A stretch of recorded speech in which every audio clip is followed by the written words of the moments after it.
For today's video, gagawa tayo ng garland rosette. Pero hindi natin gagamitan ng rosette maker. Petals lang din ang gagawin natin. Ang size ng ribbon na ginamit ko dito ay both 2.5 cm at ang length ay 7.5 cm. Pakisundan na lang po mga mi kung paano siya gagawin.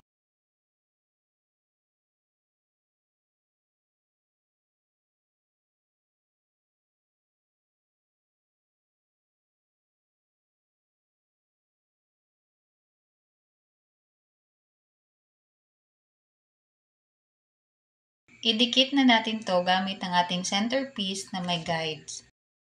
For the white o cream na petals, ang dinikit natin ay 8 petals.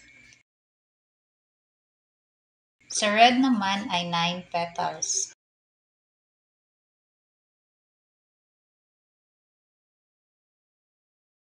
Pagkatapos, idikit natin itong main centerpiece na may design. So, ganito siya mga mi. Maganda siya for guest speaker, visitors, and faculty staff. Pwede din ito gawing ribbon head para sa mga recognition awards. Gagawa din ako ng video for that soon. Thank you for watching mga mi.